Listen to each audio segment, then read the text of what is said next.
예수님의 비유 18강입니다. 혼인잔치 초청이라는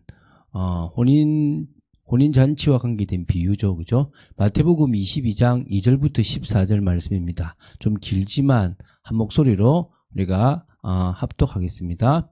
천국은 마치 자기 아들을 위하여 혼인잔치를 베푼 어떤 임금과 같으니 그 종들을 보내어 그 청한 사람들을 혼인잔치에 오라 하였더니 오기를 싫어하거늘 다시 다른 종들을 보내며 이르되 청한 사람들에게 이르기를 내가 오찬을 준비하되 나의 소와 살찐 짐승을 잡고 모든 것을 갖추었으니 혼인잔치에 오소서 하라 하였더니 그들이 돌아보지도 않고 한 사람을 자기 밭으로 한 사람은 자기 사업하러 가고 그 남은 자들은 종들을 잡아 모욕하고 죽이니 임금이 노하여 군대를 보내어 그 살인한 자들을 진멸하고 그 동네를 불사르고 이에 종들에게 이르되 혼인잔치는 준비되었으나 청한 사람들은 합당하지 아니하니 내 거리 길에 가서 사람을 만나는 대로 혼인잔치에 청하여 오라 한대 종들이 길에 나가 악한 자나 선한 자나 만나는 대로 모두 데려오니 혼인잔치에 손님들이 가득한지라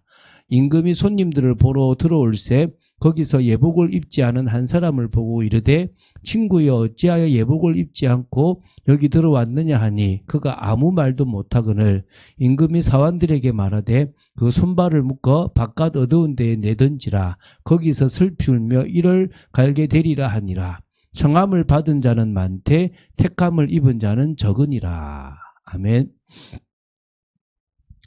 자, 우리가 이 비유는 지금 종교 지도자들에게 주는 비유라고 보시면 돼요. 종교 지도자들을 겨냥한 비유이기도 하거든요. 사실은 예수님께서 사역을 진행하시고 예수님께서 그리스도로서 좀 중요한 일들을 진행하는데 그 권위를 도전하고 그 권위를 무시하고 누구의 권세로 이 일을 행하느냐라고 묻게 돼요. 물론 그때 예수님께서 세례 요한에 대한 이야기를 하면서 너희들이 그 세례 요한에 대한 답을 못하면 나도 너희들에게 내가 말하지 않겠다라고 얘기하십니다. 그러면서 이 세 가지 비유를 말씀하셨거든요. 그게 우리가 지난주에 봤던 첫 번째 비유가 뭐냐면 두 아들 비유예요. 하나들은 이제 큰아들은 네 하고 안 가는 아들이야. 둘째 아들은 싫어요라고 하고 가는 아들이죠. 종교 지도자들은 내 말은 잘하는데 전혀 순종하지 않는 거고 세리와 창녀와 같은 그런 자들은 싫어요 하고 자기 뜻대로 갔는데 나중에 회개하고 그 뜻에 순종하는 거죠. 그 비유를 첫 번째로 들으셨습니다. 두 번째는 악한 포도원 품꾼 비유를 들으셨습니다. 포도원을 품꾼들에게 맡겼는데 이제 그 열매를 거두어서 가져갈 때가 돼서 종들을 보내니까 핍박하여 죽인 겁니다. 선지자들에 대한 이야기죠. 또 보냈는데 또 죽인 겁니다. 그게 이제 구약에 대한 쭉 이야기잖아요. 그리고 이제 누구를 보냅니까? 아들은 보내면 받아주겠지라고 했는데 그 아들은 죽이자. 그러면 이 포도원을 우리가 가질 수 있겠다 이 생각을 한 거예요. 근데 주인이 놔둡니까? 다 진멸해버리죠. 예수님이 십자가에 못 박히실 것, 그 일에 이 종교 지도자들이 앞서고 그 일에 묵인했던 유대인들까지도 버림받게 될 거라는 이야기가 지금 나오는 거죠. 얼마나 화가 나겠습니까? 그러면서 이제 오늘 이제 보게 될 혼인 잔치 비유입니다. 좀 되게 그 니은이 빠졌네요. 혼인 잔치 비유입니다. 혼인 잔치에 초청을 했는데 그들이 거부함으로 말미암아 유대인들이 그러니까 사실 종교 지도자들이 거부해 부림으로 말미암아 유대인 전체까지 사실은 그 복을 받지 못하고 이게 유대인과 뭐 유대인도 들어가지만 이방인들에게 이 복이 가버리게 되었다라는 그런 이야기죠. 오늘 우리가 나누게 될 이야기라고 보시면 됩니다. 자, 종교 지도자들이 강팍해요. 종교 지도자들이 완악하고 또 오히려 뭡니까? 하나님을 배반해버리는 그런 엄청난 일이 일어난 겁니다. 그래서요, 어느 정도 그들이 강팍했냐? 이 비유를 들었죠. 혼인잔치 초청을 거부한 사람들과 같이 뭐요? 그들이 강팍한 거예요. 예수님이 비유를 들었습니다. 혼인잔치가 있는데 그 잔치를 벌인 아들, 다시 말하면 임금이 그 아들의 혼인잔치에 사람들을 청한 겁니다. 그런데 뭐요? 관심이 없어요. 또 손님을, 또 종을 보내서 살찐 소하고 많이 준비했다 오라라고 이야기를 해요. 그런데 뭐요? 밭으로 가고 또 뭐죠? 저 사업하러 가고 오히려 그 종들을 때려 죽이기도 하는 거예요. 그래서 결국은 화가 나서 군대를 보내서 그 사람들을, 그 살인자들을 죽이고 불태워버리고, 그러면서 뭡니까? 다른 데로 가서 너희들은 자격이 없으니까, 합당치 않으니까 내가 다른 사람들에게로 가겠다라고 해서 이방인들까지 초청하는 일이 벌어진 거죠. 사실 이게 되게 지금 우리 시대에 대한 예언이기도 하거든요. 그래서 지금 임금에게서 아들의 혼인 잔치가 있는 것처럼 예수 그리스도와 성도들이 천국 잔치를 벌이게 될 것이라는 것을 지금 우리는 이걸 통해서 알 수 있는 겁니다. 청한 사람들이 있듯이 하나님은 먼저 유대인들에게 기회를 주셨습니다. 유대인들이 그 복음을 받고 그 복음에 대해서 반응하고 그 복음을 전할 그런 제사장 나라의 축복을 누리기를 원하셨던 겁니다. 그런데 뭐 한 거죠? 이 초청에 응하기를 싫어했던 겁니다. 그러니까 나중에는 뭡니까? 종들을 핍박하고 죽이는 것 같은 그런 강박함을 보여요. 다른 종들을 보내가지고 아까 말씀드렸지 않습니까? 더 정중하게 혼인잔치에 오라고 간청인 게 4절에 나와요. 전혀 관심 없는 사람들은 밭에 일하러 가고 사업을 하러 가고 종들을 잡아서 모욕하고 죽인 사람들도 있었다는 게 이게 5절 6절의 얘기잖아요. 그래서 결국은요, 임금이 화가 났는데 어느 정도 강박하냐? 자신들의 잘못으로 인해서 큰 화를 입고 하나님의 초청을 거부당할 정도로 강박한 거예요. 그 얘기를 지금 하고 있는 겁니다. 너희들이 그 초청을 거부당한, 합당치 않다라고 초청하기를 거부한 자들하고 똑같다. 너희들이 그러는 거 강박하다라고 지금 예수님께서 말씀하신 거예요. 여러분, 이게 사실은 우리한테는 은혜가 됐던 거죠. 그래서 로마서에 보면 11장에 유대인들을 넘어뜨려 가지고 이 복음이 이방인에게 오게 한 거예요. 이방인들이 오게 함으로 이방인들이 충만한 수가 찰 때까지 지금 이 복음의 역사가 전 세계로 퍼져가 있는 겁니다. 어느 순간에 다시 이것이 누구한테로 갑니까? 유대인에게도. 이방인에게 긍휼을 베푸던 것처럼 버림받은 유대인에게도 긍휼을 베풀어주는 은혜가 임하게 될 거라는 거예요. 그 이야기가 지금 여기 이것과 연결되어지는 부분으로 보시면 되겠죠. 그래서 결국은 우리에게 초청을 받을 기회가 주어졌다는 거예요. 얼마나 감사합니까? 이게 하나님의 계획 속에 있었어요. 그러면은 유대인들이 거부하지 않았다면 유대인들을 들어서 하나님은 이방인까지 또 긍휼을 베푸는 은혜를 주셨겠죠. 하나님은 언제나 당신이 택한 자들을 구원할 계획을 갖고 계십니다. 그건 분명한 사실입니다. 이렇게 지금 종교 지도자들은 강박했다는 겁니다. 그래서 여러분 오늘 명심해야 돼요. 이방인들인 우리에게 기회가 주어졌다. 사실은 우리가 이방인들이라는 사실을 기억해야 돼요. 처음에 하나님께서 내 백성이다, 내가 너희를 사랑한다, 내가 너희를 통해서 역사하겠다고 했던 존재는 누굽니까? 유대인들이에요. 그래서 여러분 수로보니게 여인의 그 간청과 예수님의 대화를 통해서 알 수 있잖아요. 수로보니게 여인은 이방 여인입니다. 그런데 오히려 하나님이 택하신 이스라엘 백성들보다 더 믿음이 있었다는 거예요. 그래서 뭐라 합니까? 내 아이를 고쳐달라 그러죠. 그때 예수님 뭐라 그럽니까? 아들한테 주는 거를 개한테 주는 거 봤냐라고 얘기하잖아요. 그때 뭐요? 맞습니다. 당연히 아들 줘야죠. 그런데 개도 주인의 상에서 떨어지는 부스러기를 먹지 않습니까? 결국은 하나님이 이스라엘을 택하신 게 나중에는 이방인들까지 구원하시려고 하는 계획 아닙니까? 라고 얘기한 거예요. 이스라엘 중에서도 이런 믿음을 보지 못했다 그랬어요. 우리가 오늘 이방인인 우리가 이런 지금 은혜를 입은 것에 대한 감사가 있어야 되는 거예요. 그래서 여러분 우리가 무조건 세대주의로 나갈 필요는 없습니다. 그러나 세대주의로 나가도 안 되지만 너무 우리가 다 영적 이스라엘이다라고 하는 그런 개혁주의로 가도 안 되고 성경이 말하는 것들을 그대로 좀 제대로 이해하는 축복들이 있어야 될 줄로 믿습니다. 그래서 이 말은 무슨 말이냐? 세상의 모든 사람들에게 기회가 주어졌다는 거예요. 하나님께서 처음 택하신 이스라엘 백성들이 복음을 거부해버리고 예수님을 십자가에 못 박음으로 말미암아 이 하나님의 은혜가 아무 자격 없는 우리에게 왔다는 거예요. 여러분 구약 성경을 볼 때든 신약 성경을 볼 때든 늘 자격 없는 우리가 이 자격을 소유하게 되었다는 것에 대한 감사가 있어야 돼요. 아, 나는 자격이 없구나. 아, 나는 정말 자격이 없는 존재인데 하나님의 은혜로 이 은혜를 받았구나. 오늘 10절에 나오잖아요. 악한 자나 선한 자나 다 오게 했다는 거예요. 그러니까 다시 말하면 그 사람의 행위와 상관없이 하나님은 뭘 주신 겁니까? 기회를 주신 겁니다. 누구에게요? 모든 사람들에게. 제가 나중에 만인구원론이나 예정론이냐 이거에 대한 이야기를 좀 할 거예요. 오늘 그걸 좀 통해서 좀 여러분이 그런 이야기를 들을 때 종지부를 좀 찍을 수 있었으면 좋겠습니다. 어느 정도 많이 초대했느냐?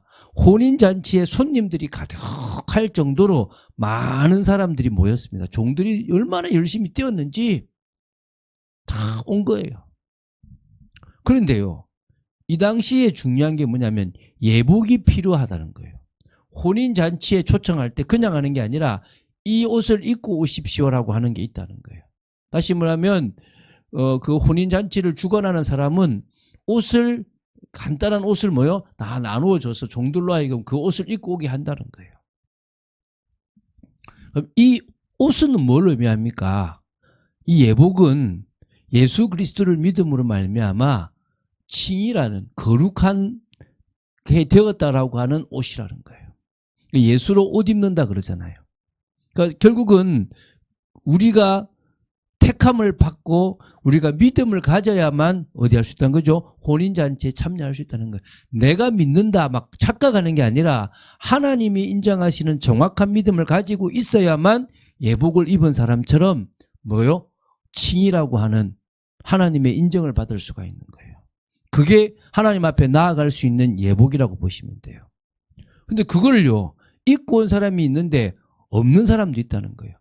그런 사람들은 바깥 어두운 데에 내던져지는 그런 결과가 나타난다는 거예요. 예복을 입지 않아서 물었어요. 한 사람한테. 야, 너는 왜 예복을 안 입고 왔냐? 그 말은 뭡니까? 예복을 다 줬다는 거예요. 근데 그 예복을 놔두고 왔는지 어쩐지 안 입고 왔다는. 근데 얼버무린 거죠. 종들로 하여금 당장 손발을 묶고 나가서 바깥 어두운 데 이를 갈게 만들어라. 여기서 이거를 전천년설을 통해서 막 천년 왕국을 누릴 때 바깥에 일을 간다 이렇게 보는 사람들도 있어요. 그래서 이게 유대인들과 믿음을 제대로 가지지 못한 사람들이 그렇게 된다는 말도 있는데 또 그것도 하나의 이론이에요. 그냥 우리는 제대로 믿으면 돼요. 전천년이든 후천년이든 무천년이든 또 어떤 것 상관없이 제대로 된 믿음을 가지세요. 저는 여러분에게 하나는 심어줄 겁니다. 여러분식으로 예수 믿으면 안 됩니다. 어떻게 믿어야 된다고요? 성경이 말씀하시는 그대로 믿어야 돼요.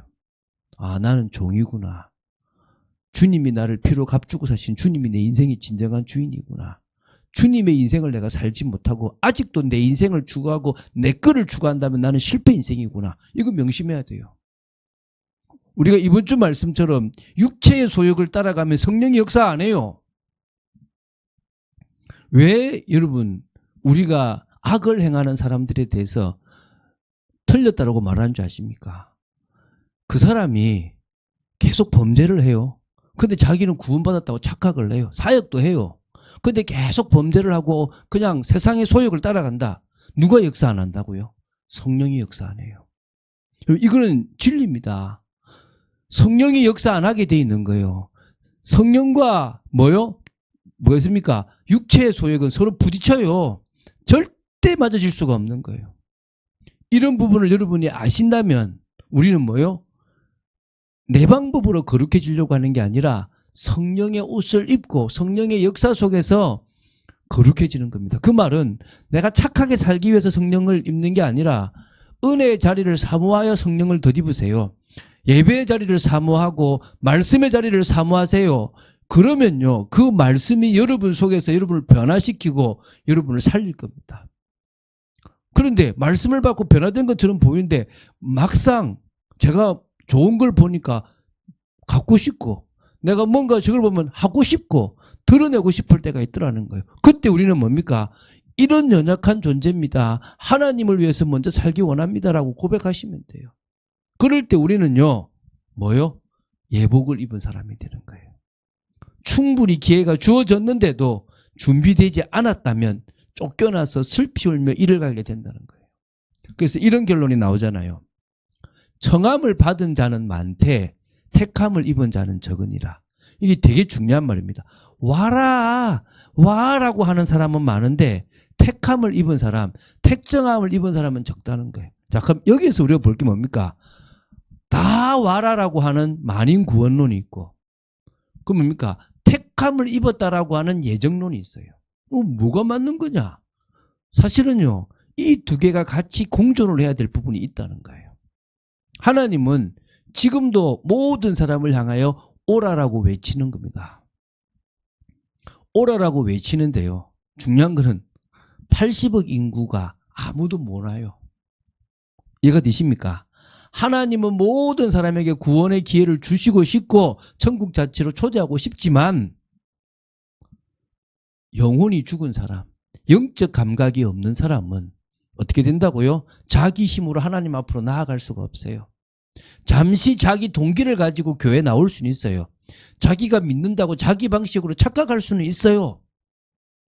그런데 진짜 하나님이 그 영혼의 은혜를 주시지 않으면 제대로 된 믿음을 가질 수가 없다는 거예요. 뭐가 안 된다고요? 택함을 입는 일이 없으면 뭐가 안 된다고요? 진정으로 구원을 받을 수가 없다라는 거예요. 오늘 우리가 이 부분에 대한 답을 잘 내야 될 줄로 믿습니다. 오늘 여러분들에게 이런 축복의 은혜가 있게 되길 바랍니다. 자, 그래서 여러분 제가 설명해 보겠습니다. 다시 만인 구원설과 예정론에 대해서 뭐냐면 하나님은 모든 사람을 초청해요. 모든 사람이 구원받기를 원하시는 겁니다. 그러면 만인 구원설이 주장하는 말이 구원론을 주장하는 사람 맞잖아요. 오기를 원하시는 거죠. 그런데 뭐요? 올 수 없다는 거예요. 왜 못 옵니까? 죽어버렸어요. 자신의 방식으로는 하나님의 뜻대로 믿을 수가 없는 거예요. 뭘 주셔야 돼요? 은혜를 주셔야 돼요. 개개인에게. 은혜를 입지 않으면 초청에 올 수도 없고 오더라도 예복을 준비할 수가 없는 겁니다. 택함을 입은 사람, 그 은혜를 받은 사람은 믿음을 가지게 되고 칭이라는 옷을 입게 됨으로 말미암아 진정한 구원에 이룰 수 있고 천국 초청자체에 들어갈 수가 있다는 거예요. 그런 의미에서 뭐라고요? 택함을 입은 적은 수에 내가 들어갔다. 이게 얼마나 감사합니까? 택함을 입은 그 적은 수에 누가 들어갔어요? 우리가 들어갔어요. 저는 이것에 늘 감사해요. 오늘 제가 그랬어요. 여러 이야기 중에 예수 믿는데 참 가난하고 힘들잖아요. 예수 믿고 부자가 되면 좋겠죠. 근데 제가 그런 얘기를 했어요. 정말 나도 힘든데 예수 믿고 나서 나사로처럼 살아야 된다 그러면 나는 그걸 살 거다. 왜 그것밖에 살 자신은 없지만 그게 길이라면 그렇게 가야지. 그렇잖아요. 하나님이 그렇게 안 살게 해주시면 그것도 은혜인데 저한테 그것밖에 길이 없다라고 한다면 저는 그 길 가야죠. 왜? 세상의 부귀를 원하다가 뭘 놓치면 안 된다? 구원, 하나님의 은혜를 놓쳐버리면 안 된다. 저는요, 예수 믿고 나사로처럼 산다고 하더라도 갈 거예요. 가고 싶어요. 또 그렇게 되기를 기도합니다. 왜입니까? 그게 진정으로 영원한 길이거든요. 오늘 택함을 입은 적은 수에 우리가 들어갔다는 자체에 감사하십시오. 하나님께서 여실 천국 잔치를 소망하며 믿음의 삶을 오늘 살아가야 된다는 거예요. 그래서 그 신앙을 뭐라 그러냐 그러면 마라나타의 신앙이라고 하는 거예요. 주 예수여 오시옵소서. 주 예수여 오시옵소서. 여러분이 기도가 왜 안 되느냐? 여러분의 영적 상태가 무너져서 기도가 안 돼요. 여러분이 왜 자꾸 은혜 자리에 못 나오느냐? 여러분의 영적 상태가 무너져서 그래요. 근데 이 영적 상태는요, 내가 막 노력한다고 회복되는 게 아닙니다. 그래서 여러분 찬양을 그냥 부르세요. 가능하면 듣는 것도 좋겠지만 여러분이 하고 싶은 찬양을 계속 불러보세요. 그러면 하나님이 그 중심을 보시고 우리에게 뭘 주십니까? 은혜를 주시면서 우리의 영적 상태를 바꾸어 주시는 거예요. 그러면 안 되는 기도가 되어져요. 왜 되냐면 내가 왜 영적 상태가 무너졌는지를 찬양을 부르는 중에 알게 돼요. 찬양을 계속 부르는 중에 깨닫게 돼요. 미국에 사역을 갔던 어떤 목사님이 있어요. 참 키도 크고 잘생기고 능력 있는 사람이에요. 근데 미국이라는 곳이 얼마나 힘든지요. 그곳에서 막 사역을 하는데요.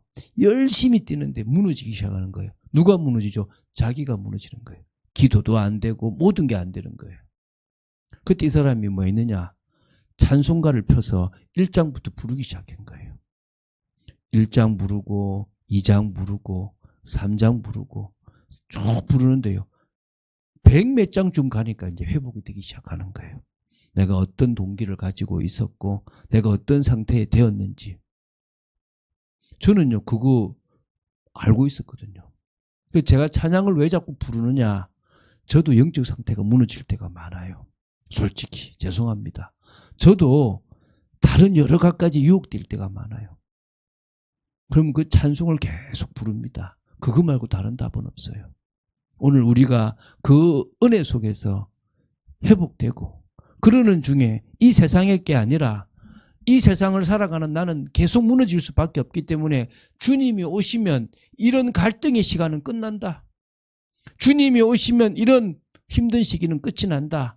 주님이 오시면 나는 영원한 축복 속에 살아갈 것이다. 그 신앙, 마라나타의 신앙. 그래서 나는 오늘 믿음을 고백한다. 나는 오늘 하나님을 바라본다. 그런 축복의 여러분 되시기를 주 예수 그리스도 이름 축원드립니다. 주는 그리스도시요 살아계신 하나님의 아들이심을 고백합니다. 정말 저희들에게 은혜를 주시고 힘을 주시고 역사하여 주시옵소서. 천국의 혼인잔치에 저희들을 초청해 주시고 또 저희들이 그곳에 예복까지 가질 수 있도록 은혜 주심을 감사합니다. 청함을 받은 자 속에서 택함을 받은 적은 수에 들어가게 하심을 감사드립니다. 늘 마라나타의 신앙으로 이 땅에 없어져 버릴 것들에 미련을 두지 말고 영원한 세계를 바라보며 우리의 영적 상태를 회복해 나가는 저희들이 되어지기를 간절히 소원합니다. 주 예수 그리스도 이름으로 기도드립니다. 아멘.